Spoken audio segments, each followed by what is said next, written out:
Ya, lanjut ya.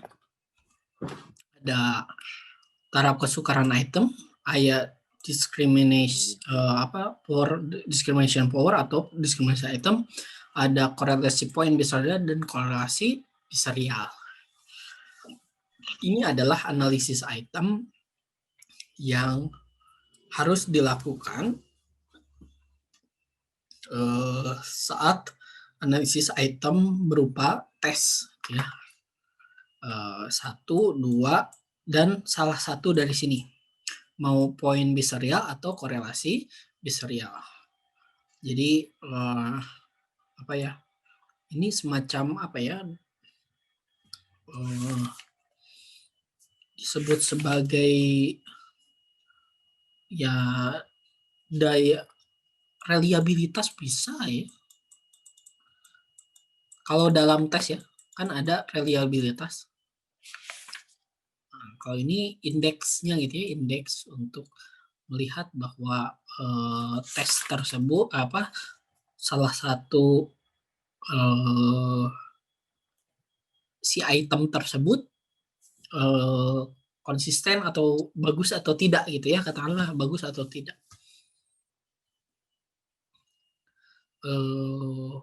Bisa disebut valid lah gitu ya, valid atau tidak. Nah, nanti kita lihatlah ya. Kita lanjut. Jadi ini adalah analisis item tes gitu ya di setiap tes. Sebelumnya kalau membuat tes ya awalnya sama. Pertama seperti yang telah kita pelajari sebelumnya. Pertama bikin definisi operasionalnya, lalu kemudian dibikin si konstruknya, dibikin kisi-kisinya, lalu kemudian diberikan pembobotan, diberikan icon SPI gitu ya, dibuat icon SPI gitu ya, tingkat ke tingkat kerelevanan setiap item, lalu kemudian dibuat itemnya dan sebagainya. Bedanya dalam penyekoran gitu ya, kalau sebelumnya itu skornya bergerak dari 1 sampai 5, kalau tes ini adalah 1 dan 0. Benar dan salah. Jadi tidak usah di summated rating methods gitu ya. Karena udah jelas kalau nggak salah ya benar. Sehingga yang benar-benar itu bisa dijumlahkan. Yang menjawab benar 3, salah pasti lebih tinggi daripada jawaban benarnya 1. Gitu kan. Yang benarnya 5 lebih rendah daripada yang jawaban benarnya 10. Gitu ya. Meskipun dari segi dari segi jarak memang tidak bisa ditentukan secara pasti gitu ya. Memang tidak ditentukan secara pasti, tapi bisa menunjukkan bahwa performance A yang menjawab 5 itu lebih rendah daripada performance B yang menjawab benar 10. Ya enggak? Nah, gitulah. Tentunya nantinya akan analisisnya akan lebih jauh dari melihat dari difficulty levelnya, ya. Seperti misalkan dia yang menjawab benar dalam soal yang sulit, itu performanya jauh lebih tinggi daripada dia yang menjawab di soal yang mudah, gitu kan. Nah, gitu ya. Sehingga yang kalau misalkan katakanlah satu item dijawabnya oleh dari 10 orang yang menjawab ya 10 benar semua. Ya berarti tidak ada maknanya toh gitu ya, masing-masing memiliki skor gitu. Jadi tidak memberikan perbedaan. Oke. Nah, taraf kesukaran item yang pertama adalah yang dicari adalah taraf kesukaran item. Taraf kesukaran item ini kan secara formulanya ini gitu ya, atau rumusnya ini. Tapi pada praktisnya adalah mudahnya itu dia yang menjawab benar, berapa yang menjawab benar gitu ya, berapa yang menjawab benar gitu ya, dibagi dari jumlah yang jawab gitu ya. Dia yang menjawab benar dibagi jumlah penjawab gitu ya. Jadi si soal itu kalau misalkan dari 10 soal 10 orang bisa menjawab, berarti 10 per 10 gitu kan, sama dengan 1 ya. Kalau misalkan soal itu yang jawabnya 7 atau misalkan 5, yang menjawab benarnya ada 5 orang dari 10 orang, berarti 0,5. Begitupun sebaliknya kalau misalkan yang menjawabnya 1 per 10 adalah sama dengan 0,1. Atau yang menjawab 0 dari 10 gitu ya. Ya 0 gitu ya. Nah, artinya kesukaran item itu bergerak dari 0 sampai 1. Ya. Jadi semakin tinggi koefisiennya, semakin mudah.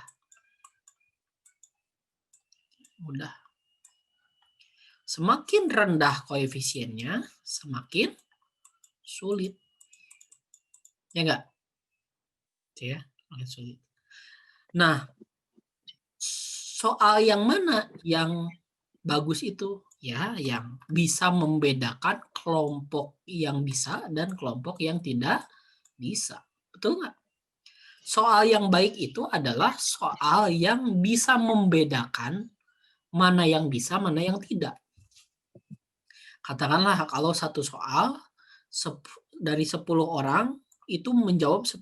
Kan tidak bisa, ini tidak ada maknanya kan? Kenapa tidak ada maknanya? Karena tidak bisa membedakan mana yang bisa dan mana yang tidak bisa. Gitu ya. Begitupun ketika misalkan nilainya 0 orang yang menjawab dari 10 orang. Tidak ada yang bisa menjawab 0.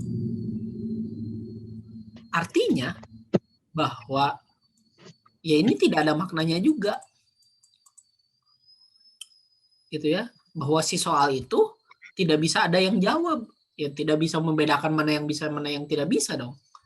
Nah, jadi kurang lebih gitu ya. Soal yang bagus itu adalah soal yang bergerak dari 0,3 gitu ya, 0,3 hingga 0,7 lah ya, hingga 0,7. Di bawah 0,3 berarti sangat sulit, di atas 0,7 berarti sangat mudah gitu. Tapi ya tergantung ya, nantinya tergantung penggunaan tesnya gitu ya. Nah, seperti katakanlah begini,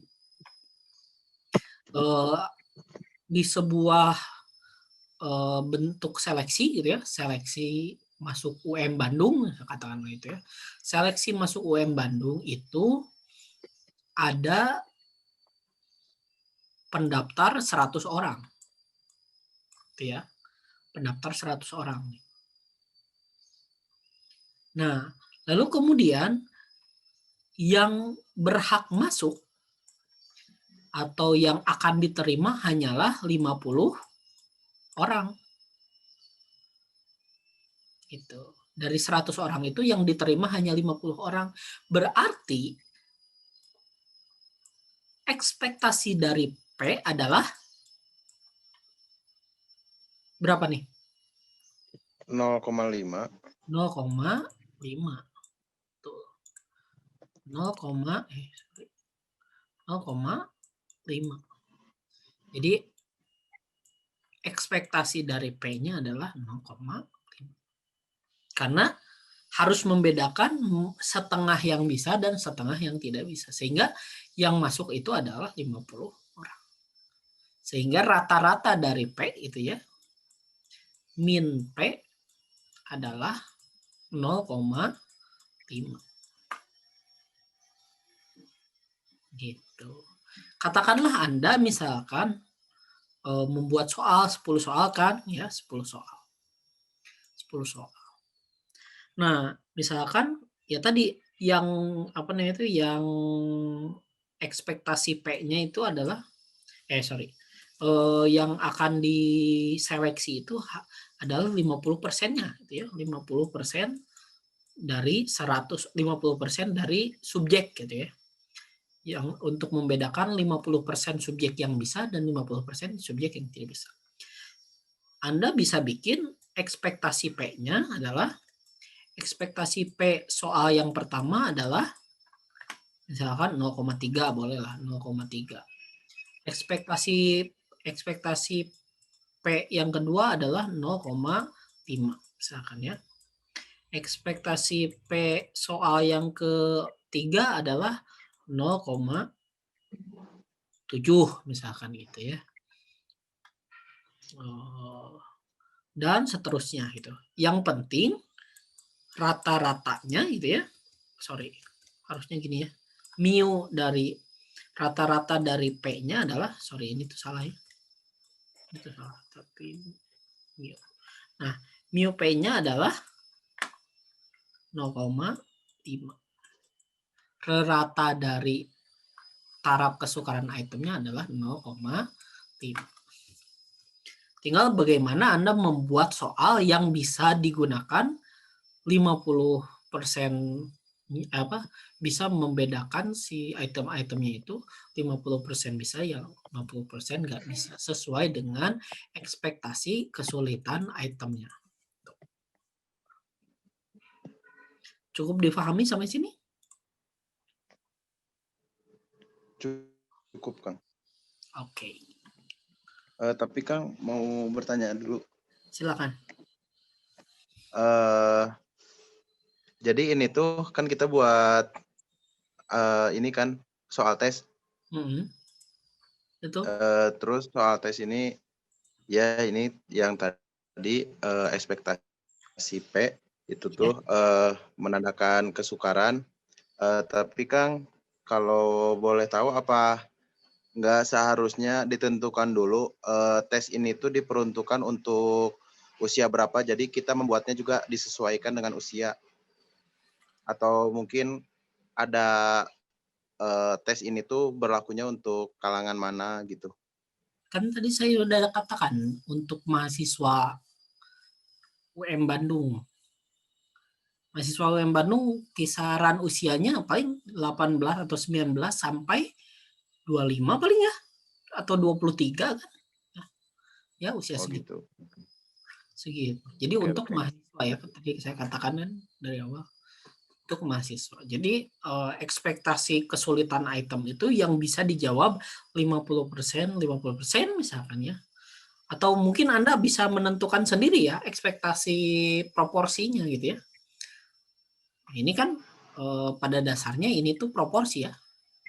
Proporsi. Iya. Ekspektasi proporsinya ya Anda misalkan soal tertentu 0,7. Jadi jangan semua 0,5 juga gitu ya. Nggak harus semuanya 0,5. Itu semua jadi ada soal yang mudahnya gitu ya, ada yang soal sulitnya. Ya boleh lah gitu ya, silakan lah. Anda misalkan bikinnya kayak gimana. Jadi ada yang setidak-tidaknya misalkan ada yang soal sulitnya, ada soal mudahnya gitu. Ya karena nanti berimplikasi semakin soalnya mudah semakin gampang bikinnya, semakin soalnya sulit Anda juga semakin sulit bikinnya kan. Gitu. Iya juga. Ya. Jadi ya silakan lah Anda Anda kreasikan lah, kreativitas lah, bagaimana Anda bikin soalnya. Soalnya tuh nggak harus ini ya, nggak harus sesuai dengan ya yang biasanya Anda misalkan berkreasi soalnya seperti A, B, C gimana terserah lah ya, bebas. Mau verbal, numerik, figural terserah. Anda coba-coba saja. Siap. Itu yang Kasih pertama taraf. adalah taraf kesukaran item ya, taraf kesukaran item. Terus yang kedua yang dicari juga adalah diskriminasi item atau daya diskriminasi item ya. Diskriminasi item. Daya diskriminasi item itu adalah korelasi dari item dengan skor. Korelasi ya. Korelasi item gitu ya, item dengan skor. Item dengan skor. Item dengan skor. Kalau korelasi saya tidak akan jelaskan lagi karena sudah dijelaskan sebelumnya ya. Korelasi itu bagaimana gitu ya. Kita coba saja langsung. Gitu ya. Ini dua saja dulu saya bahas. Kita langsung apa namanya itu coba ke sini. Nah, ini adalah tadi item-item benar salah. Gitu ya, ada 15 item dari 20 subjek. Cara menghitung proporsinya adalah gampang gitu. Tinggal gini aja gitu ya. Sum dari sum dari ini kan betul? Sum dari ini. Right? Sum dari ini dibagi ini n-nya berapa? 20. 20. Nah, itu. Nah, ini taraf kesukarannya itemnya 0,45. Tinggal drag langsung. Nah, ini ada 45, ada 75, ada 0,4, 0,4, 0,6, 0,4, 0,6. Nah, gitu ya. Ini soal apa kira-kira?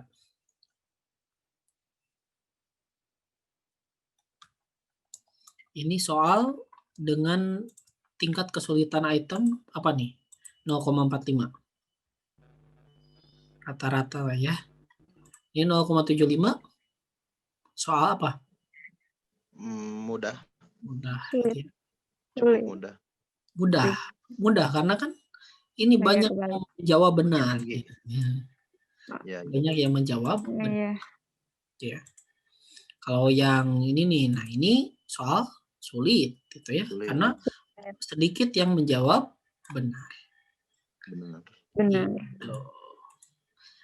Ya, jadi misalkan kita labeli if jika ini lebih besar daripada lebih kecil daripada 0,3 maka soalnya adalah sulit. Tuh. Nah, lalu kemudian jika ini lebih besar daripada 0,7 maka soalnya mudah. Gitu ya. Sisanya kalau nggak sulit, nggak mudah berarti sedang gitu ya. Sedang.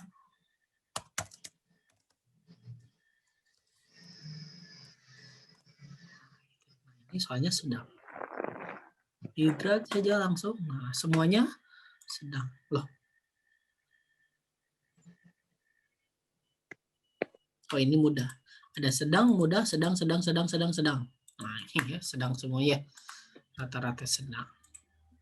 Jadi ini bisa diterima lah ya, bisa diterima semuanya. Kalau ini 0,75 boleh lah ya. Kalau misalkan koefisiennya 0,99 ya udah hapus aja gitu ya. Karena kan hampir 99% bisa jawab gitu ya. Nah, itu hapus aja. Kalau misalkan 0,1 juga gitu ya. Artinya 90% kan tidak bisa jawab gitu ya. Ya, atau 0 misalnya. Hapus aja. Karena tidak bermakna gitu ya, karena membedakan. Ini adalah proporsi. Ini proporsi.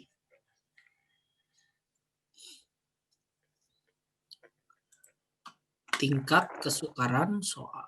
Jadi Anda bisa analisis soal-soal mana yang memang sulit, mudah, sedang, itu berdasarkan kriteria-kriteria tadi.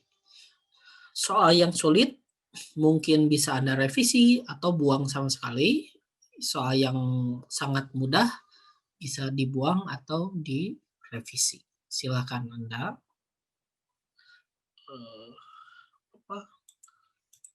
analisis sendiri. Lalu kemudian, kita mencari diskriminan itemnya, diskriminan item. Diskriminan item ini adalah korelasi dari item dengan skor.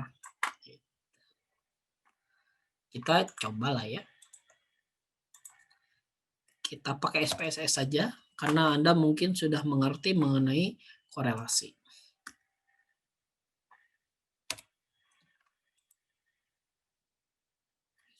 OTP sih. SPSS.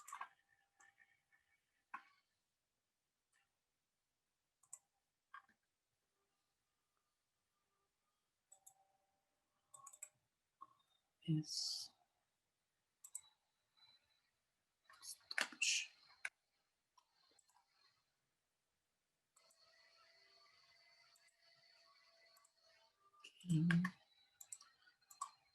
Kelihatan SPSS-nya?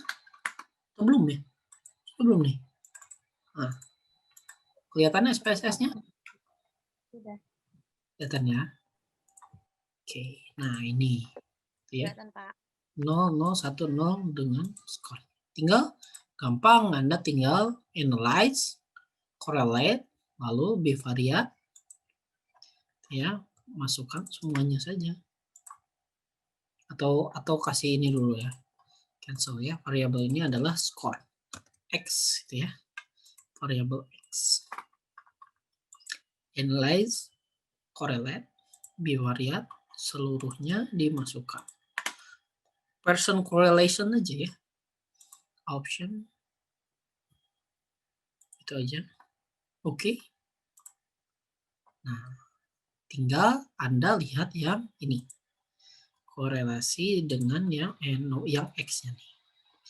Korelasi dari X dengan 0,25 nih. Tinggal dimasukkan. Copy. Masukkan ke sini aja.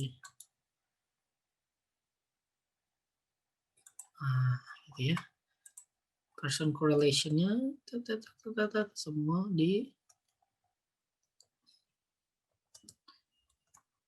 masukkan ke sini. Nah.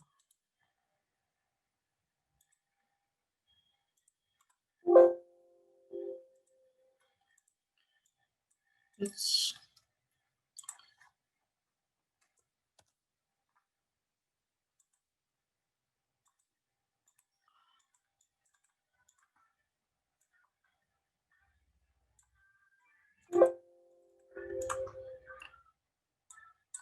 udahlah sampai sini.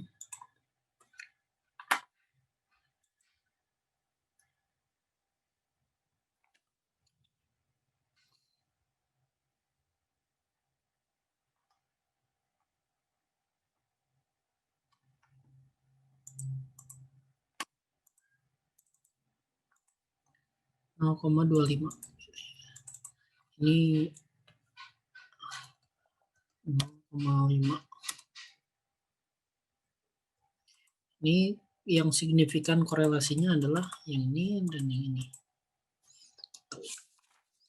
Inilah tingkat korelasinya gitu ya, tingkat korelasinya. Korelasi yang pertama 0,26, 0,35, nah ini 0,13, 37, 0,05 dan seterusnya gitu ya. Daya bedanya gitu ya, ini daya bedanya.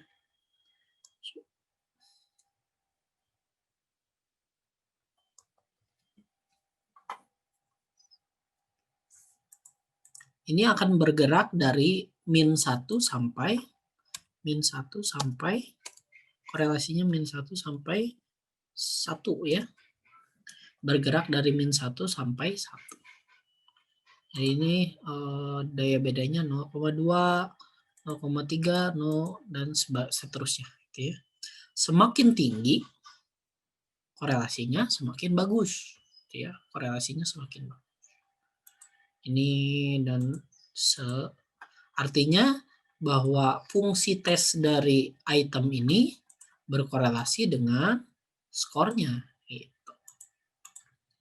Nah ini itemnya 0,6 gitu ya, 0,6, tapi korelasinya 0,05, ini jelek gitu ya. Daya diskriminan itemnya jelek. Ya jadi itu ya diskriminan powernya.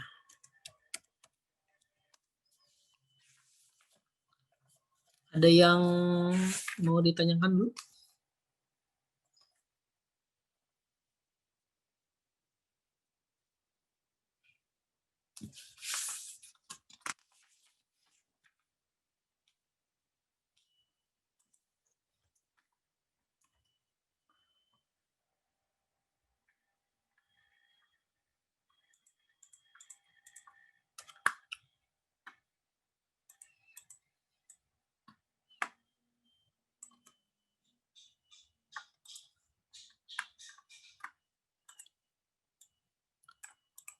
Oke, selanjutnya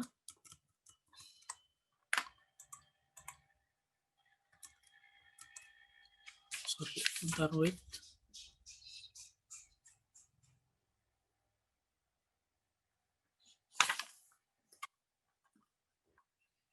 Selanjutnya adalah korelasi poin biserial.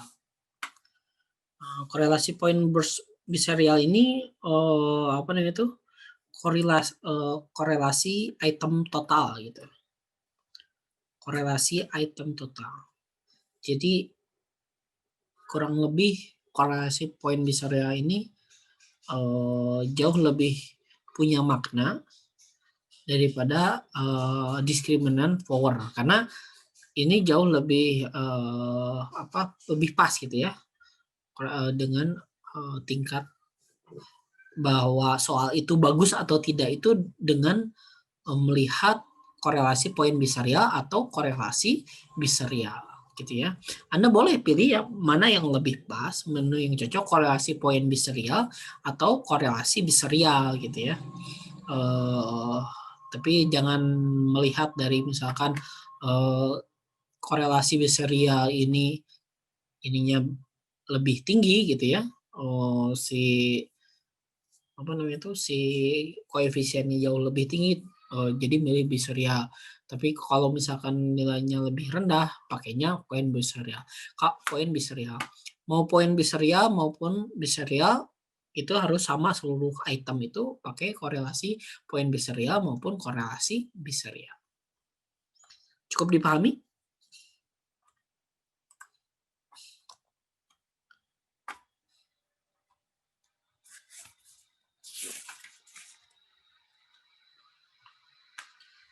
Korelasi poin biserial kita bahas ya. Korelasi poin biserial ini pertama adalah Anda harus mencari rata jawaban benar. Rata jawaban benar dengan rata skor dibagi deviasi gitu ya. Deviasi dari skor dari X gitu. Dikalikan akar dari proporsi per 1 dikurangi proporsi. Tuh. Jadi kita lihat dulu gitu. Rata sebentar ya.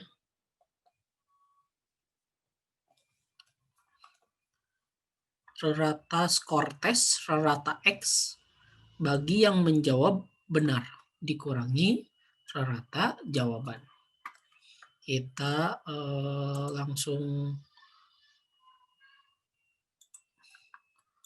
praktikkan.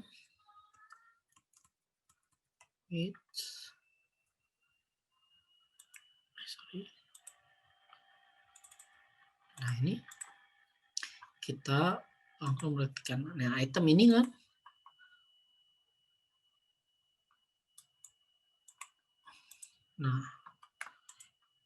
item ini skornya misalkan di skor item tertentu ini adalah kita pindahkan dulu ya ke sini. Nah, sini ya. Oke. Nah, ini di item pertama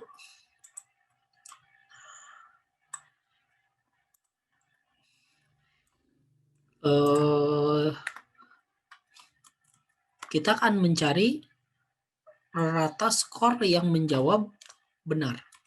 Rata skor yang menjawab benar adalah ini nih, yang menjawab benar ini di satu item gitu ya. Menjawab benar rata skornya adalah 7,3. 7,3 rata skor yang menjawab benar. Lalu kemudian rata skor keseluruhan. Rata skor keseluruhan adalah 6,85. 6,85. Gitu. Jadi ini 7,3 ini rata 6,85. Ini rata skor yang menjawab benar. Ini rata skor keseluruhan. Itu dikurangi deviasi dari ini, gitu ya. Deviasi dari ini kita lihat di SPSS nih. Analyze descriptive statistik, deskriptif itu ya, variabel yang X standar deviasi ya. Oke. Deviasinya 1,7. Nih, 1,7.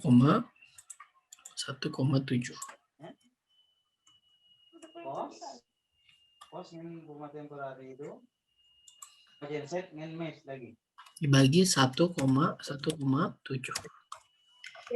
Jadi ini dikurangi ini dibagi 1,7 sama dengan adalah ini dikurangi ini. Tutup dulu dibagi dengan 1,7. 0,26 itu ya, ini hasil. Ini langkah yang pertama. Korelasi rata skor yang menjawab benar dikurangi rata skor dibagi deviasi. Dikali P dikurangi min P. Nah, ini karena kan yang ini nih, yang ini proporsinya adalah tadi 0,45 gitu ya. Sorry. 0, nah ini sama dengan dari ini dibagi 20 ya, dikali P-nya itu adalah ini per 1 dikurangi, nah gitu ya. Jadi sama dengan berapa nih? Tapi ini akar ya, akar dari ini sama dengan ini dibagi ini. Oke, 0,818. Gitu ya. So, ini dikali akar ini kan. Nah, kemudian kita akar dari 0,818 berapa nih? Kita lihat di kalkulator saja. Kalkulator. Ya. Akar dari 0,818 sama dengan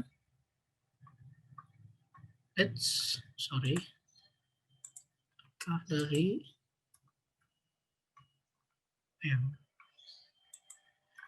sorry, scientific. Nah ini dari 0,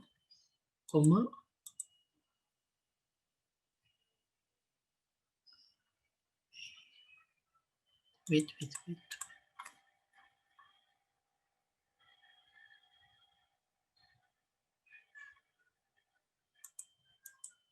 Gimana sih? Akar dari 0,818. Nah, ini ya, akar dari 0,8, 0,90. Itu sama dengan 0,904 ya, 0,904 sekian. Akar dari 0,818 adalah 0,904. Tinggal dikalikan 0,265 dikali 0,904. 0,239 gitu. Jadi korelasi poin PBIS-nya, korelasi RPBIS-nya adalah pada item ini adalah 0,239. Gitu ya. Begitu semuanya juga dikasih RPBIS-nya berapa. Cukup dipahami mengenai operasi ini? Ini adalah rata skor bagi dia yang menjawab benar di item tersebut. Dikurangi rata skor dari seluruhnya dibagi dibagi deviasi. Ya. Nah, ini RPBIS ya. RPBIS-nya kita ketemui, ini P-nya. Ini 1 min P-nya. Ini adalah proporsi atau difficulty level. Ini 1 min P. Nah, ini adalah RPBIS-nya. Lalu kemudian kita akan mencari RBIS, korelasi biserial. Kalau ini korelasi poin biserial, gitu ya. Kalau yang ini korelasi poin biserial, kalau yang ini adalah korelasi biserial. Ya. Nah, kalau korelasi biserial itu rumusnya yang ini. Sama. Rata skor dia yang menjawab benar dikurangi rata skor seluruhnya dibagi deviasi. Ya. Rata skor dia yang menjawab benar dikurangi rata skor seluruhnya dibagi deviasi. Dikali akar dari P dikali 1 min P dibagi Y. Y ini apa? Y ini adalah nilai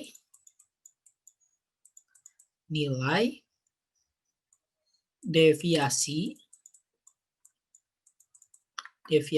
normal dari P, yaitu itu ya. Jadi kita coba saja ya.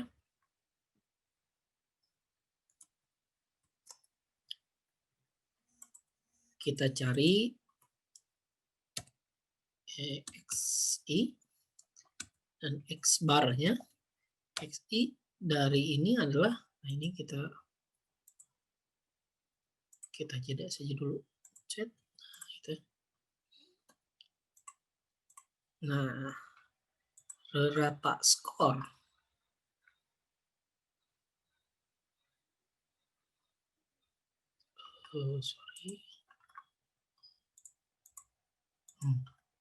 ya, rata skor dari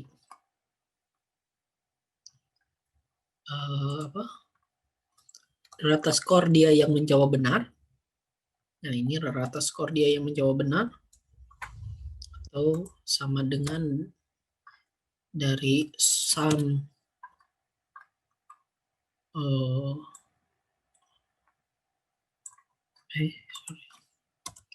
sum dari sini sampai sini ya, sampai sini. Dia yang menjawab benar kan segini ya.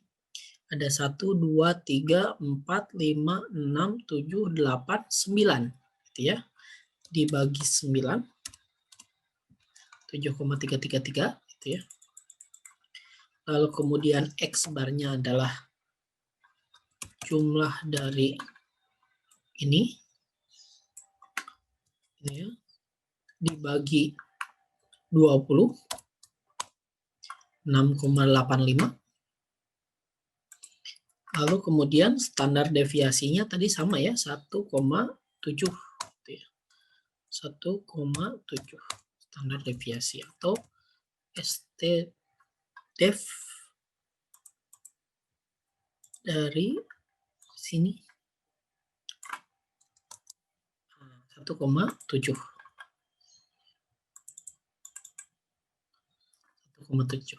standar deviasinya atau SX-nya gitu ya. Nah, kita jumlahkan dengan ini dikurangi ini dibagi standar deviasi sama dengan 0,282. 0,282. Nah, sini ya.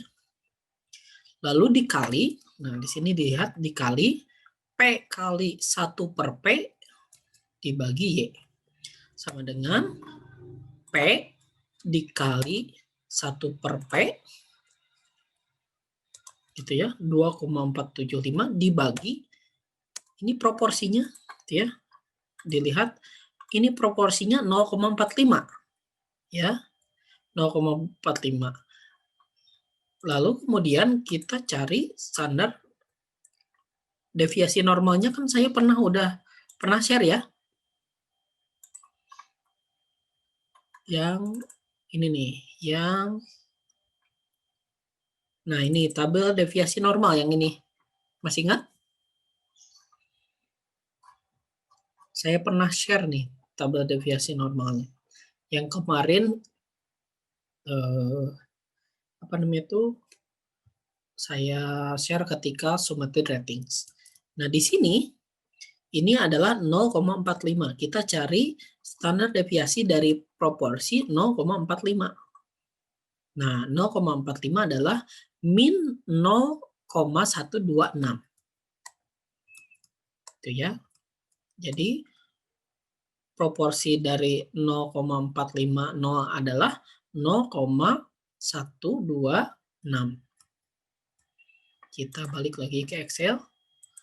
Dibagi dari 0, min 0, berapa nih? 0,126. Itu 2.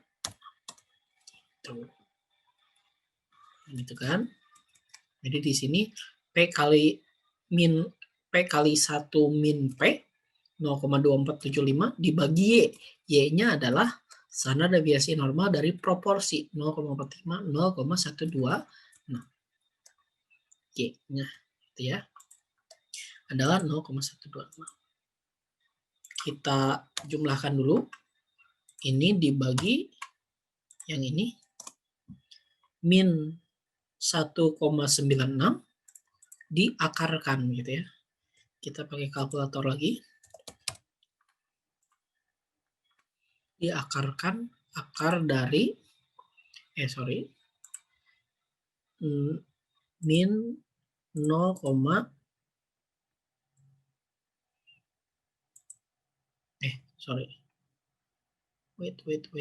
wait. Min 0,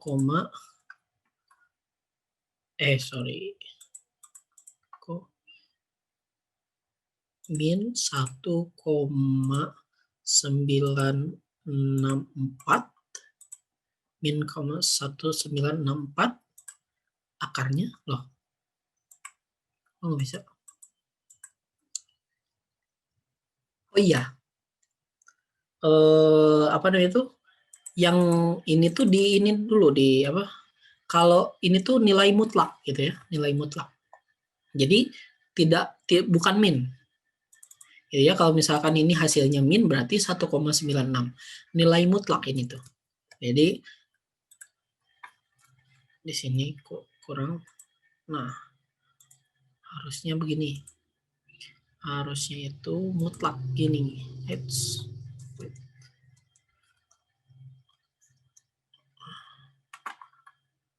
Harusnya nilainya mutlak begini. Nah,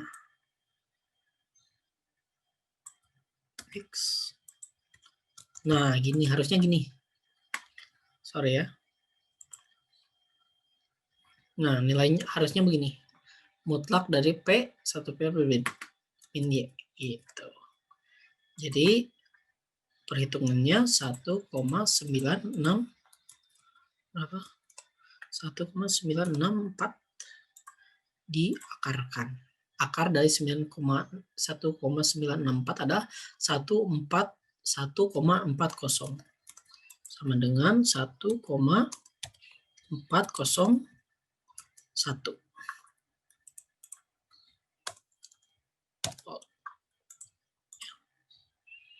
Nah, jadi tinggal ini dikali ini 0,396. Nah, di sini R-bis-nya adalah 0,396. Nah, gitu.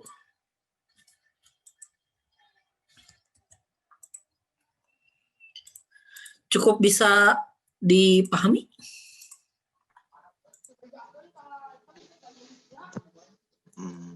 Masih, Kang. Masih ya. Di sini jadi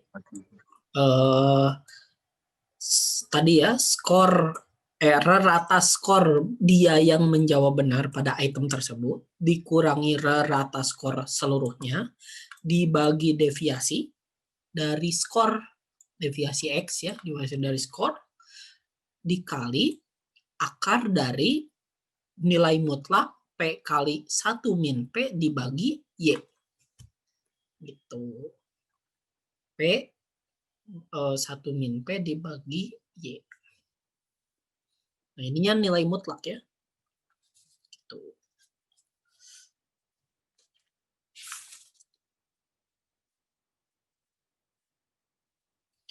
Ada yang mau ditanyakan dulu?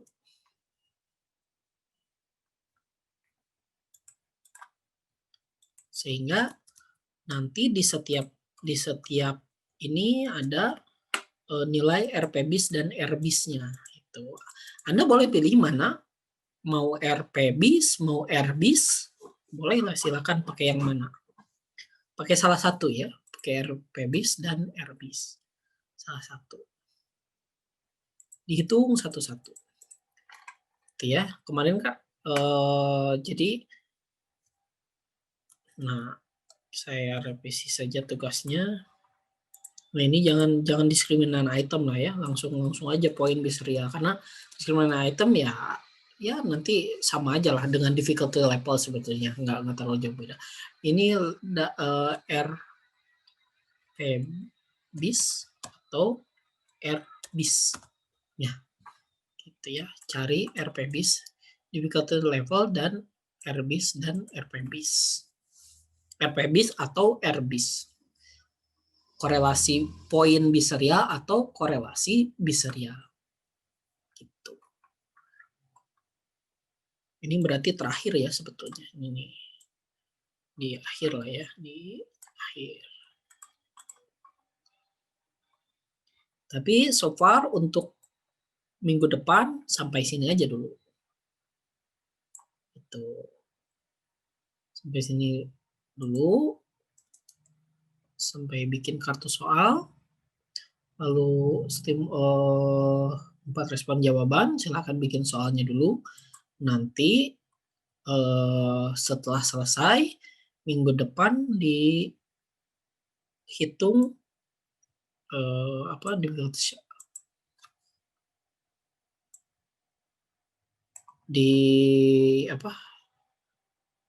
Atau ini ya sampai minggu depan Anda langsung share saja lah, nggak apa-apa.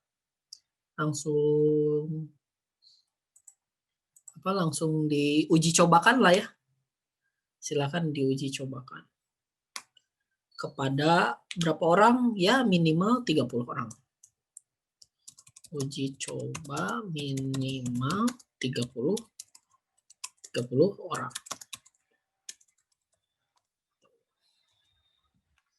Ya kalau misalkan kesulitan mencari ya ke sekelas aja. Sekelas kan ada 33, ke 30 orang cukup lah. Ke sekelas atau ke angkatan bawah misalkan, atau ke angkatan yang baru, atau di-share di keluarga besar UM Bandung. Silakan uji coba ke minimal 30 orang. Lalu Anda hitung salah satu ini RPBIS atau RBIS-nya. Nah, kemudian untuk normanya gitu ya, untuk normanya adalah korelasi biserial atau korelasi poin biserial yang bisa diterima adalah yang di atas 0,3. Yang di atas 0,3. Nah, di sini misalkan RPBIS-nya 2,3 0,239 ya, 239. Ya, Anda misalkan pakainya RBIS lah ya, yang 0,3 boleh lah, silahkan. Misalkan ini bisa diterima nih 0,3. Ini RPBIS-nya tidak bisa diterima. Ya, di atas 0,3. Nanti kalau misalkan ada yang di bawah 0,3, kurang dari 0,3, ya Anda boleh revisi barangkali terlalu mudah atau terlalu sulit gitu. Barangkali terlalu mudah atau terlalu sulit. Atau boleh dibuang, tidak diikut sertakan. Ya, atau Anda bikin soal yang lain lagi. Ya, segitu saja mungkin. Ada pertanyaan?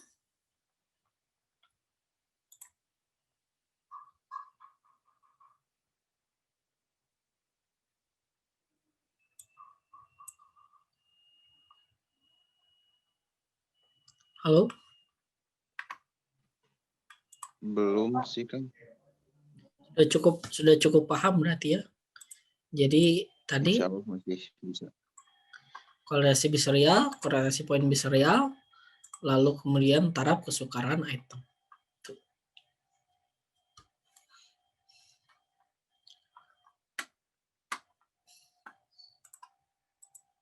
Korelasi poin biserial ini menjadi korelasi poin biserial dan korelasi biserial ini adalah menjadi salah satu indikator bagus atau tidaknya item soal. Jadi normanya adalah di atas 0,3. Nah, ini sebetulnya korelasi biserial dan poin biserial ini bergerak dari min 1 sampai 1 gitu ya.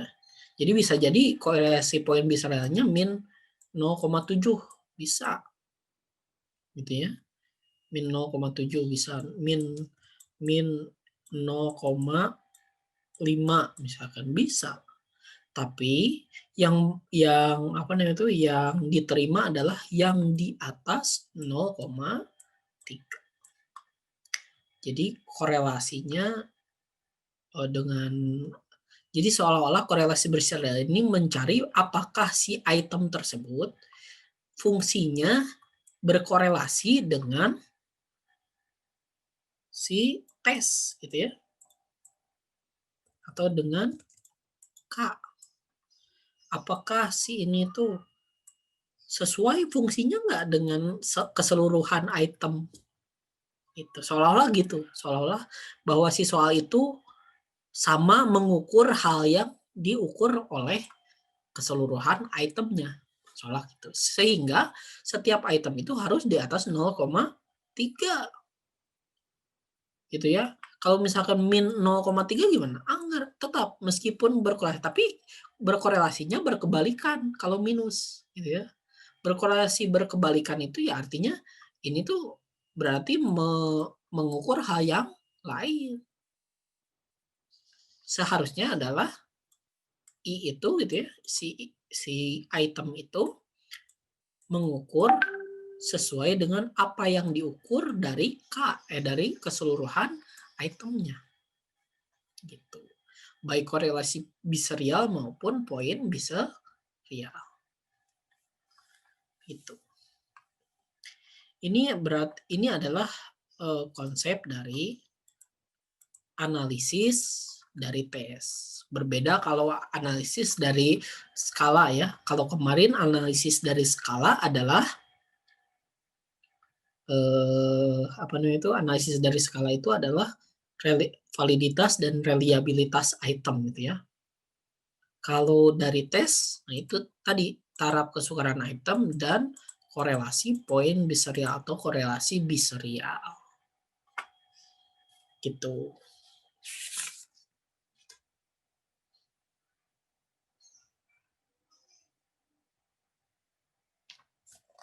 Ada yang mau ditanyakan dulu?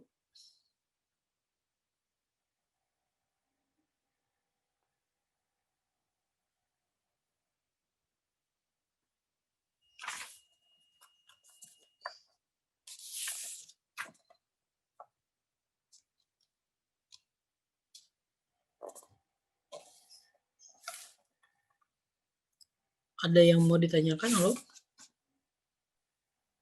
Belum, Kang. Belum, oke.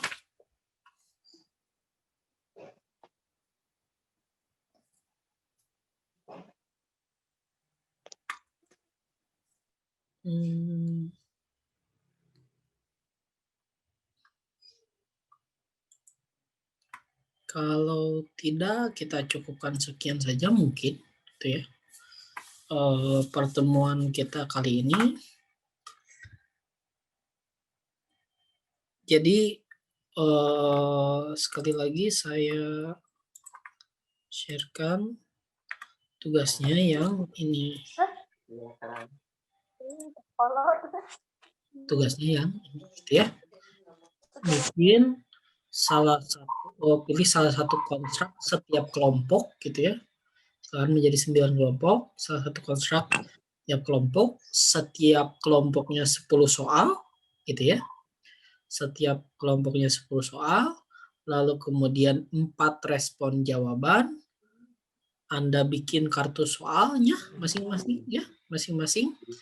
Siapa kartu soalnya berbentuk seperti tadi. Kartu soalnya seperti ini. Oh iya, tambahan pembuat soalnya siapa ya? Misalkan nomor soal 1, pembuat soalnya adalah misalkan Eriko. Lalu ekspektasi tingkat kesulitan soalnya 0,7. Ini RPBIS ya. RPBIS aja atau RBIS. RBIS-nya berapa? Oke ya. Kalau apa namanya itu? Nah, ini lalu bunyi soalnya gitu ya. Mau soal verbal, numerik, figural, terserah gitu ya. Lalu kemudian Anda sertakan alasan kenapa jawabannya 9. Gitu ya. Alasan jawabannya 9 itu apa? Ini adalah bikin soalnya silakan Anda bikin gitu ya. Kalau Anda mau misalkan contoh soal seperti, oh ya, Di ini dulu ya, disepakati dulu bahwa ini adalah soal untuk mengukur tingkat kemampuan kognitif ya, cognitive performance, sehingga yang menjawab benar itu disinyalir kemampuan kognitifnya jauh lebih tinggi, atau kecerdasannya atau performa kognitifnya lebih tinggi daripada yang tidak bisa menjawab soal itu ya. Sepakati itu. Jadi benar salahnya itu memang membedakan, bukan hanya mengukur, bukan hanya asesmen, tapi tes ya.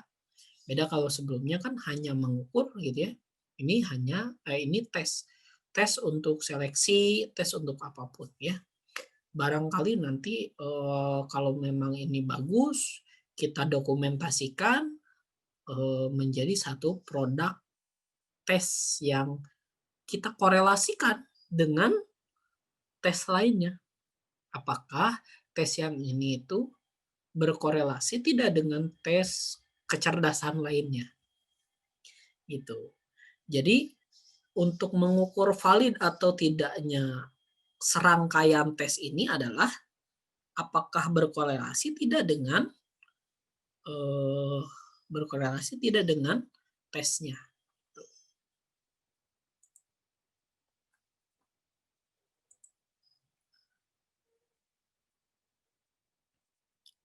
Tadi jadi berkorelasi tidak dengan alat tes yang lain. Misalkan gini, nanti kalau setelah beres gitu ya, lalu kita uji cobakan gitu ya, nanti skor tesnya itu berkorelasi tidak dengan IST. IST kan yang sudah bisa dibilang, atau misalkan alat tes yang digunakan di ini. Tes kecerdasan, sudahkah praktikum tes kecerdasan?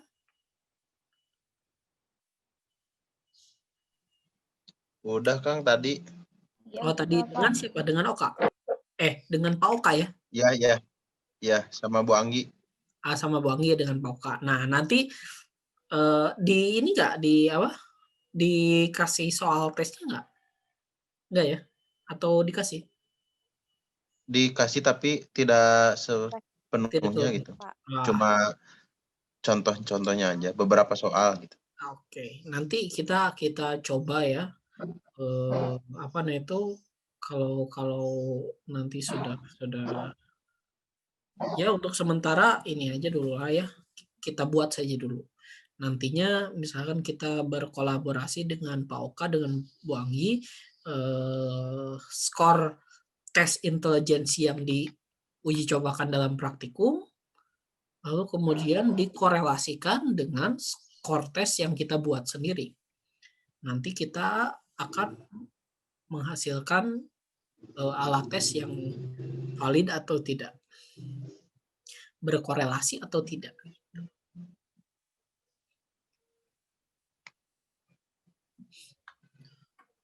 Atau mungkin misalkan Anda yang ini semester berapa?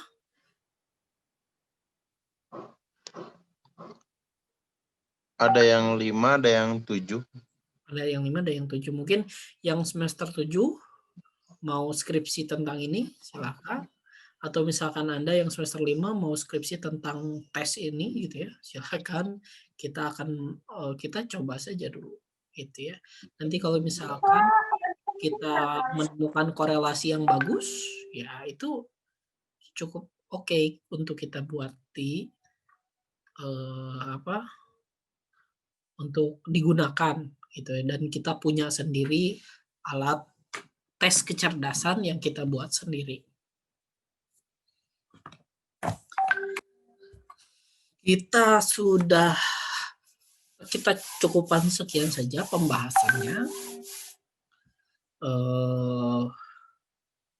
Ada yang mau berpendapat dulu atau mau bertanya dulu?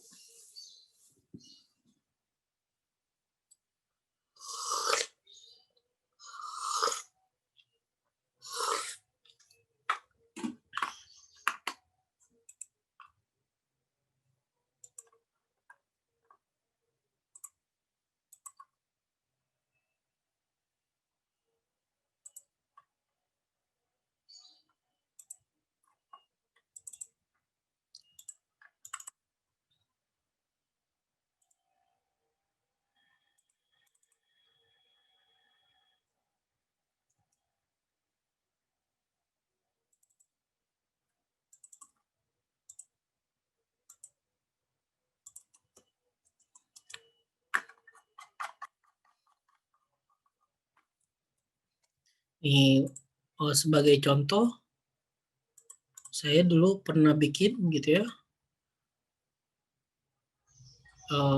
alat tes untuk seleksi masuk sekolah gitu ya. Ya misalkan nanti kalau yang subtes ini subtes working memory subtes working memory ini jadi si individu itu disuruh si peserta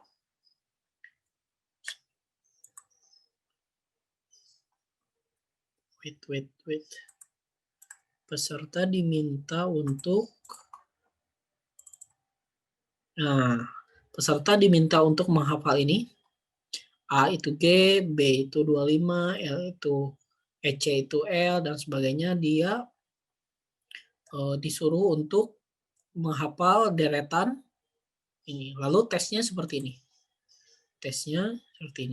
B dikurangi H sama dengan B itu 25 dikurangi H kurangi 4 adalah 21.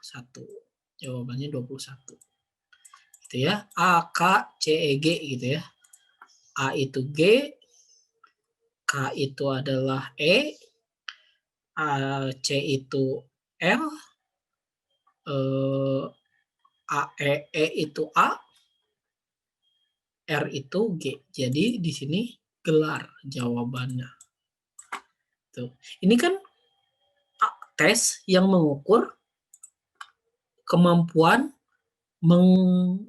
kemampuan untuk memanipulasi gitu ya, kemampuan untuk memanipulasi ingatan menjadi sebuah informasi baru gitu ya. Makanya saya sebut ini working memory test. Jadi tes working memory. Teorinya bahwa working memory itu adalah kemampuan untuk memanipulasi informasi di dalam proses mental. Jadi seolah-olah kalau misalkan mengingat itu kan begini ya, misalkan A sama dengan gitu ya. Kalau ini soalnya A sama dengan L A G S. Jawabannya G. Gitu ya. Itu mengingat. Itu adalah short term memory atau long term memory gitu ya, terkait dengan information storage. Kalau working memory gitu ya, working memory adalah memanipulasi informasi. Jadi ada operasi dari informasi ingatan satu dengan informasi ingatan lain, lalu dimanipulasi menjadi satu informasi baru yang tidak ada dalam ingatan kan gitu ya. Jawaban dari ini kan tidak ada dari ingatan, tapi dari ingatan ini menghasilkan jawaban yang lain. Ini namanya working memory gitu ya. Nah, working memory ini dalam penelitiannya adalah working memory yang ini tuh dalam penelitiannya adalah berkorelasi dengan performance matematika gitu ya, dengan mathematical performance, dan juga menjelaskan sebesar 68% dari kecerdasan. Jadi 68% kecerdasan itu adalah working memory menurut teori gitu. Sehingga saya mengukur sejauh mana individu itu layak untuk masuk sekolah yang saya tes gitu ya. Ya dilihat dari seberapa jauh kemampuan working memory-nya. Karena working memory ini berkorelasi dengan prestasi akademik gitu. Dan itu sudah saya uji coba dan ternyata semakin tinggi skor dari working memory test ini, semakin tinggi juga prestasi akademik di kelas akhir, di kelas 3 gitu. Di kelas 3 SMA ini tingkat SMA ya. Seperti itu. Ya, ini saya bikin tapi belum saya jurnalkan saja gitu ya. Belum saya ini saja, penelitian saja. Kalau Anda berminat penelitian bidang psikometri, bolehlah kita berdiskusi nanti, atau saya bimbing. Nah, kalau yang ini peradaban itu apa? Itu ya, kemajuan, ketokohan, kesopanan, kemasyarakatan.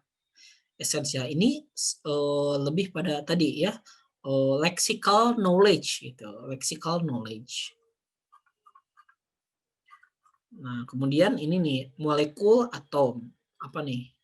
Jaringan sel, bumi air, pasir besi, tembok batago, air oksigen. Gitu ya. Jaringan sel gitu ya. Singa buas, kucing. Nah, ini lebih pada induksi, deduksi ya, terkait atau comprehension mengenai apa ya? Mengenai verbal gitu ya. Nah, ini 8341 ini deret geometri. Dan seterusnya. Gitu. Nah, ini 1 kintal kapas, 100 kg emas. Gitu ya. Ini gimana nih? A sama dengan B, A lebih besar daripada B, A kurang dari B, B lebih besar dari A, atau tidak dapat ditentukan. Itu. Ini memang ekspektasi proporsinya sama dengan 0,3 gitu ya. Kenapa 0,3? Karena yang dari sekian banyak pendaftar yang diterima hanya 30% saja. Gitu. Ya, sekian saja mungkin pertemuan kali ini, semoga bermanfaat. Ada yang mau bertanya dulu atau tidak? Ini waktunya hampir habis. Ya, mungkin silakan kalau misalkan mau bertanya langsung ke saya ya di ini. Kita cukupkan sekian. Terima kasih atas perhatiannya. Assalamualaikum warahmatullahi wabarakatuh.